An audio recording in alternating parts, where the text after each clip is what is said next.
नमस्कार, जनता टीवी देख रहे हैं आप। मैं हूं आपके साथ अमन त्रिपाठी। बुलेटिन का आगाज करेंगे एक बड़ी खबर के साथ। बड़ी खबर, बड़ी जानकारी लखनऊ से सामने। लखनऊ से इस वक्त की ये बड़ी खबर आपको बता रहे हैं। यूपी मानसून सत्र को लेकर ये बड़ी खबर, बड़ी जानकारी सामने। यूपी मानसून सत्र का आज तीसरा दिन है। आज सदन में एससीआर विधेयक पास किया जाएगा, पेश किया जाएगा। आपको बता दें, आज सदन में एससीआर विधेयक पेश किया जाना है। लखनऊ समेत 6 जिलों से एससीआर बनाया जाएगा। एनसीआर की तर्ज पर एससीआर बनाया जाना है। स्टेट कैपिटल रीजन से विकास तेज होगा। लखनऊ, रायबरेली, बाराबंकी जिला इस दौरान शामिल है। उन्नाव, हरदोई, सीतापुर जिले को भी इसमें शामिल करने की बात की जा रही है। मानसून सत्र का आज तीसरा दिन है। इस दौरान सदन में एससीआर विधेयक पेश किया जाना है।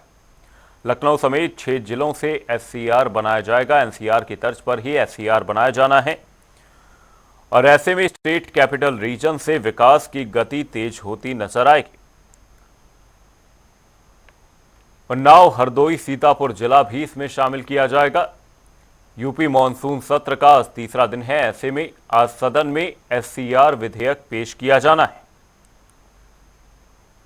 लखनऊ समेत 6 जिलों से एससीआर बनेगा। एनसीआर की तर्ज पर ही एससीआर बनाया जाना है। स्टेट कैपिटल रीजन से विकास की गति में तेजी होती नजर आएगी। लखनऊ, रायबरेली, बाराबंकी जिला इसमें शामिल किया गया है।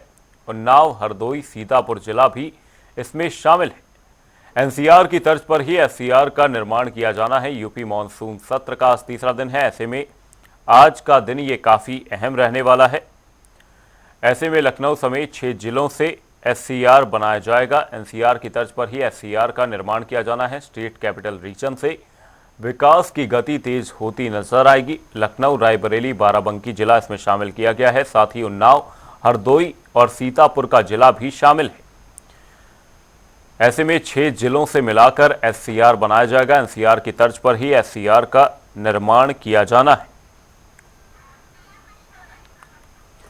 इसी खबर पर तमाम जानकारी के साथ लखनऊ से हमारे वरिष्ठ सहयोगी टीएन मिश्रा जी हमारे साथ जुड़े हुए हैं। टीएन मिश्रा जी, आपसे जानना चाहेंगे, आज मानसून सत्र का तीसरा दिन है। ऐसे में एससीआर को लेकर विधेयक पेश किया जाना है। क्या कुछ बड़ी बातें आज के इस दिन की रहने वाली हैं मानसून सत्र को लेकर? साथ ही एससीआर से क्या कुछ फायदा मिलता हुआ नजर आएगा?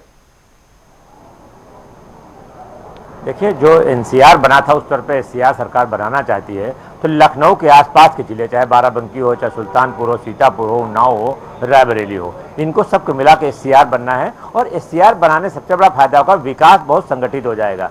इन जिलों तक महानगरीय सेवा मिल जाएंगी, वहाँ पर विकास प्राधिकरण उनको एससीआर जोड़ सकेगा। तो एससीआर बन जाने से लोगों को सुविधाएं होंगी और प्लस सरकार को भी सुविधा होंगी। एक संकलित जो है नियम बन सकेंगे कि ये एससीआर में लागू होगा और उसमें 6 जिलों के लिए अलग अलग नियम बनने के बजाय एक सिंगल नियम बना के सरकार उस पर जो काम करेगी। तो आज जो जिसके तहत जो है सदन में पास करके, और ये माना जा रहा है कि एससीआर पर किसी कोई आपत्ति है भी नहीं, तो एससीआर का पक्ष और विपक्ष दोनों मिलकर पास कर देंगे और उसके बाद एससीआर का रास्ता साफ हो जाएगा।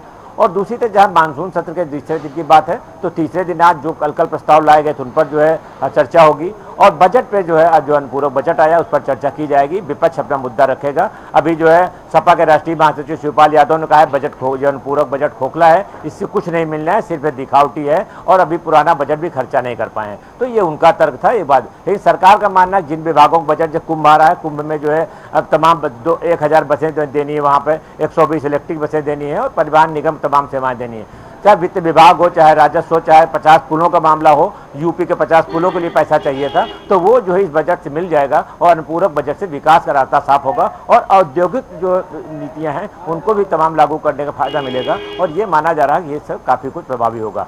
एक दूसरी चीज़ है कि जो अनुपूरक बजट के बाद जो मांगे आएंगी, ये तमाम विपक्ष का विरोध साबित है। जैसे बिजली को लेकर के, स्वास्थ्य सेवाओं को लेकर के पहले विपक्ष आक्रामक है और ये माना जा रहा है कि अभी आज फिर जो है अनुपूरक बजट पर विपक्ष जो है हंगामा करेगा और अनुपूरक बजट को जो है खोखला साबित करने में। दूसरा, एक जो भाजपा नेता पुराने विकास दुबे अपराधी, कानपुर में अपराधी उसमें मारे गए, तो उन्होंने उनके मामले को भी अब विधानसभा में रखा जाए, उस पर भी जो है आज चर्चा होने संभावना है। लेकिन अभी फिलहाल इस पर जो है जो विपक्ष नेता माता प्रसाद पांडे से पूछा गया तो उन्होंने भी जानकारी देने से इनकार कर दिया। वो बोले जब मुद्दा सदन में आएगा तब इस पर बहस की जाएगी। तो ये आज का बहस जो है चलेगा और विधानसभा के सत्र जो है तीसरा दिन आज से शुरुआत होगी। जी अमन।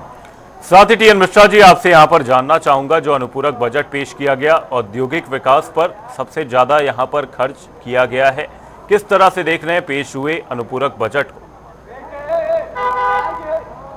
देखिए अमन, सीधी सी बात, जो अनुपूरक बजट पेश किया गया है तो औद्योगिक विकास सबसे ज़्यादा जब होगा तो रोजगार के अवसर उससे जो है बेहतर सृजित होंगे, और इस रोजगार के अवसर सृजित होने से स्थिति होगी तो बेरोजगारों को रोजगार मिल सकेगा।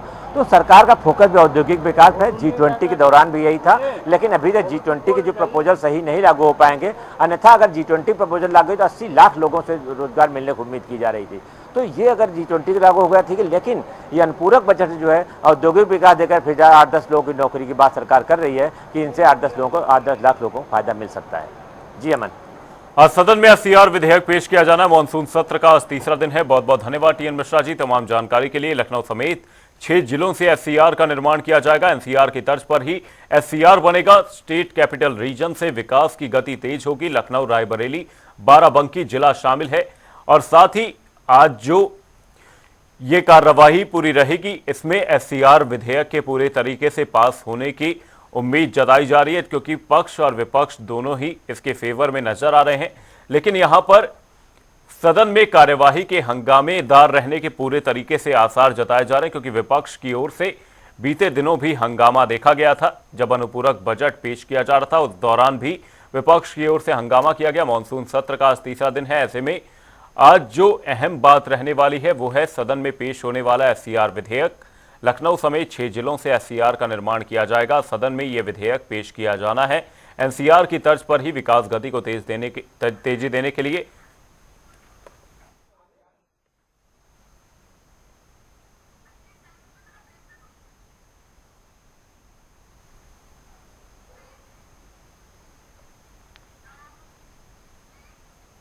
बुलेटिन में वक्त एक छोटे से ब्रेक का। ब्रेक के उस पार जल्द लौटेंगे।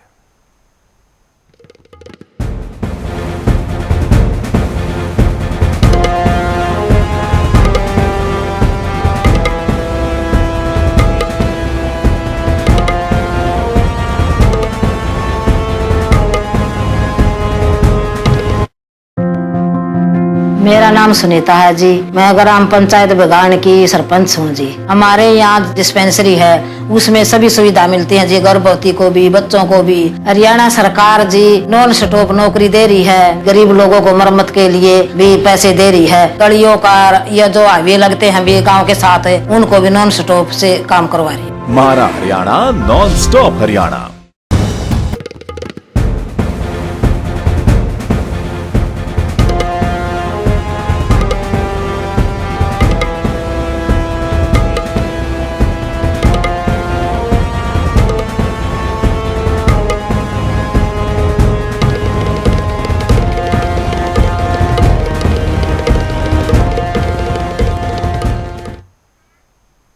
ब्रेक के बाद आपका स्वागत है। आप देख रहे हैं जनता टीवी। रुक करेंगे एक बड़ी खबर की ओर। बड़ी खबर, बड़ी जानकारी सामने आ रही है इस वक्त की। बड़ी खबर आपको बता रहे, महाकुंभ से पहले गंगा एक्सप्रेसवे तैयार किया जाएगा। 5,664 करोड़ रुपए का बजट में प्रावधान किया गया है।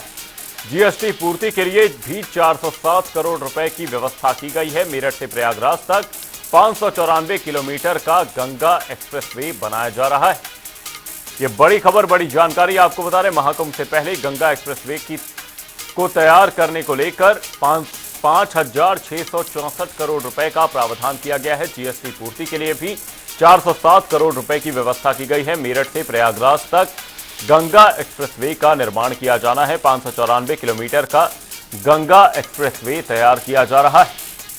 महाकुंभ को और विराट बनाने के लिए ऐसे में सरकार की ओर से तमाम तैयारियां की जा रही हैं। इसी बीच गंगा एक्सप्रेसवे की तैयारी को गति देने के लिए बजट में प्रावधान किया गया है। मेरठ से प्रयागराज तक गंगा एक्सप्रेसवे का निर्माण होना है। 594 किलोमीटर का गंगा एक्सप्रेसवे तैयार किया जा रहा है।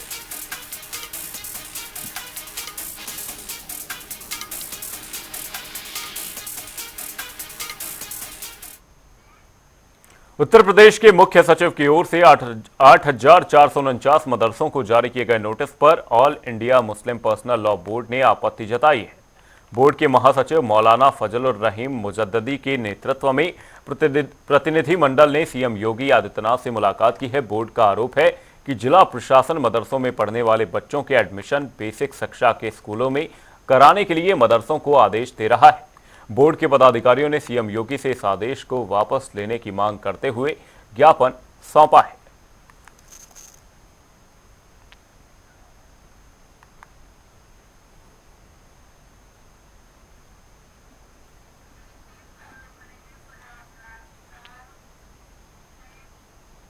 संगम नगरी प्रयागराज में भगवान शिव का एक ऐसा अनूठा मंदिर है जहां लोग गंभीर बीमारियों से निजात पाने के लिए आते हैं। प्रयागराज में संगम के किनारे सोमेश्वर महादेव के नाम से स्थित इस अनूठे मंदिर की स्थापना खुद चंद्रदेव ने तब की थी जब उन्हें श्राप की वजह से कुष्ठ रोग हो गया था। पौराणिक कथाओं के मुताबिक कुष्ठ रोग होने के बाद चंद्रमा ने इसी जगह शिवलिंग स्थापित कर अपनी बीमारी से मुक्ति पाई थी। चंद्रदेव के जरिए स्थापित किए जाने और यहीं उनका कुष्ठ रोग ठीक होने की वजह से बड़ी संख्या में श्रद्धालु यहां दर्शन पूजन के लिए आते हैं।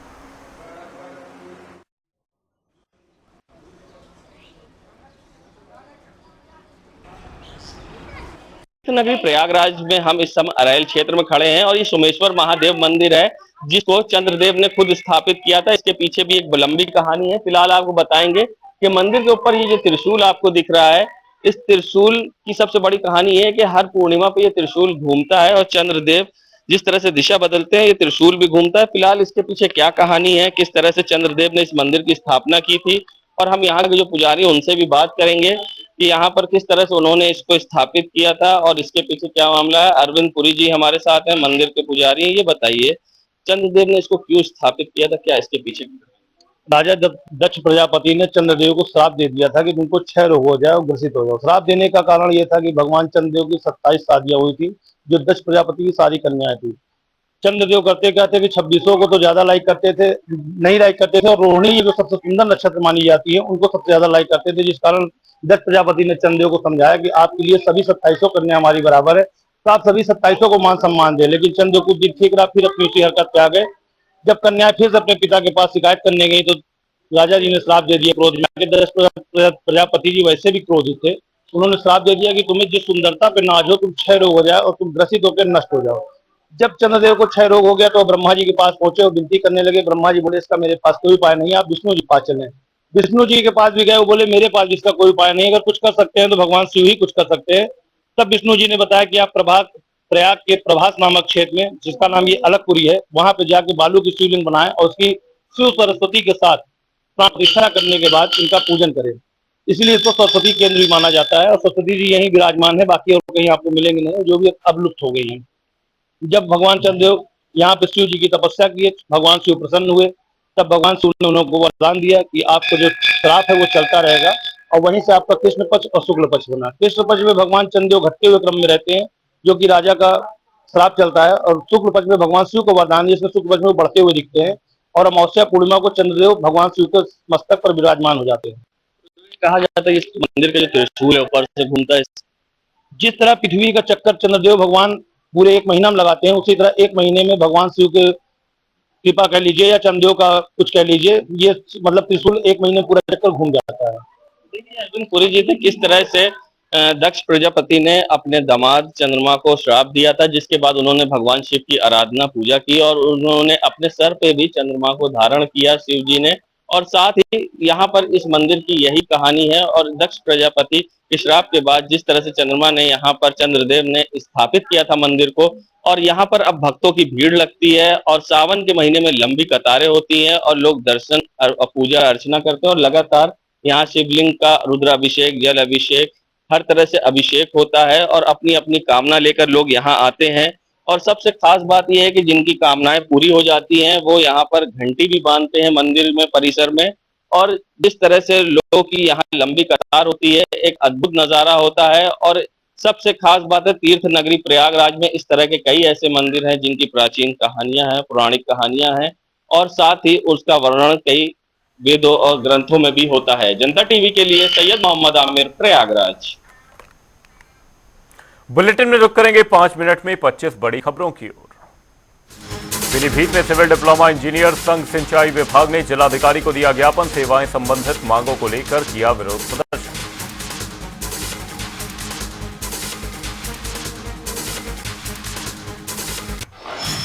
अलीगढ़ में आप महिला नेता ने कई नेताओं की मुख्यालय पर की पिटाई, पूर्व महापौर प्रत्याशी मोनिका थापर के साथ की मारपीट, महिला नेता ने शोषण करने का लगाया आरोप।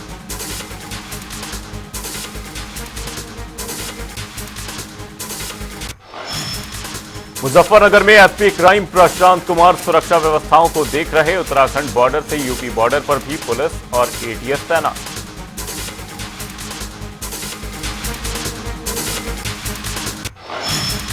अलीगढ़ में आटे में मिलावट करने का मामला। खाद्य सुरक्षा अधिकारियों ने आटा कंपनी पर मारा छापा। मिलावट का जखीरा हुआ बरामद।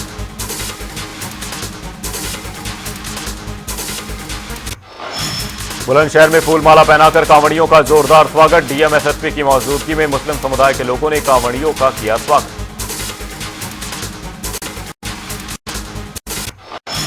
मंत्री धर्मपाल सिंह ने कहा, सरकार के अनुपूरक बजट से होगा यूपी का विकास। इस बजट से कुंभ में लोगों को मिलेगी बेहतरीन सुविधाएं।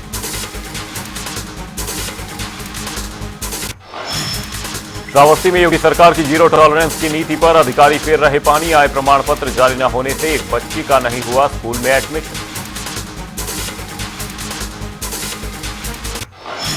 झांसी में पुलिस और स्वाट टीम को मिली बड़ी सफलता। 219 किलोग्राम गांजा किया बरामद। पूछताछ में अभियुक्त ने बताया, उड़ीसा से पंजाब ले जाया जा रहा था गांजा।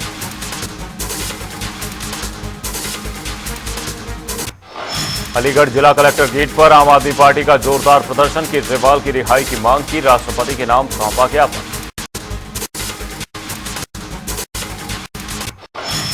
दिल्ली कोचिंग सेंटर में हुए हादसे के बाद नोएडा में एक्शन। आकाश इंस्टीट्यूट और फिटजी के बेसमेंट को किया गया सील। शिक्षा विभाग के अधिकारी भी चेकिंग अभियान में मौजूद। मिर्जापुर में इंडिया गठबंधन ने किया जिला कलेक्ट्रेट के बाहर विरोध प्रदर्शन। केजरीवाल की गिरफ्तारी का किया विरोध। डिप्टी सीएम ब्रजेश पाठक का बयान, अनुपूरक बजट से यूपी के विकास को मिलेगी रफ्तार। बीजेपी सरकार हर वर्ग के कल्याण के लिए कर रही काम। चित्रकूट में अरुण कुमार और मुन्ना सिंह पर जानलेवा हमला। लोहे की रॉड से हुआ हमला। हाथ, पेट और पीठ पर आई गंभीर चोटें।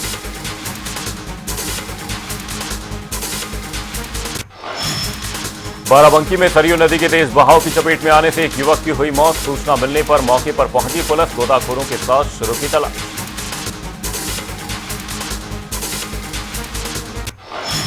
वृंदावन के प्रसिद्ध कथावाचक महामंडलेश्वर इंद्रदेव ने दिया विवादित बयान। श्री राम और सीता के स्वरूपों पर दिए विवादित बयान। धर्मनगरी में मचा बवाल। बहराइच में सांप के काटने से 2 सगे भाइयों की मौत। परिजनों में मचा कोहराम। पुलिस ने दोनों के शवों को पोस्टमार्टम के लिए भेजा।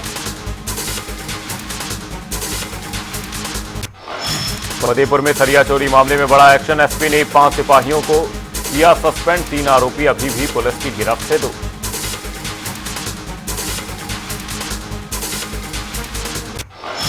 आगरा में रेस्टोरेंट के बाहर युवक को मारी गोली। घटना वीडियो सीसीटीवी में हुई कैद। थाना मलपुरा क्षेत्र का मामला।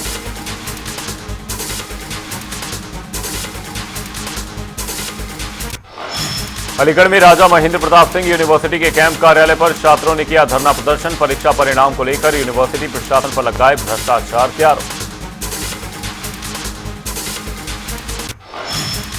संत कबीर नगर में पुलिस का सामने आया एक और कारनामा। आरोपियों के साथ पीड़ित पक्ष के खिलाफ भी दर्ज किया मुकदमा।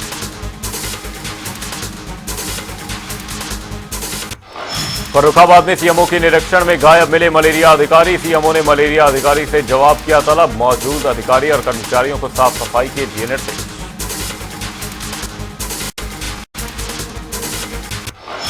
फिरोजाबाद में चोरों ने एक हफ्ते में 2 बड़ी घटनाओं को दिया अंजाम। पुलिस नहीं कर पाई अभी तक खुलासा। पीड़ित काट रहे थाने के चक्कर। पुलिस दे रही सिर्फ आश्वासन। देवरिया में 2 महिलाओं में हुई जमकर मारपीट। सोशल मीडिया पर जमकर वायरल हो रहा वीडियो। आगरा के खैरागढ़ में गिरा स्कूल की छत का प्लास्टर। एक टीचर चोटिल। इलाज के लिए अस्पताल में कराया गया भर्ती। कानपुर देहात में एक बार फिर देखने को मिला तेज रफ्तार का कहर। कंटेनर ने बाइक में मारी जोरदार टक्कर। हादसे में होमगार्ड सहित 2 की मौत।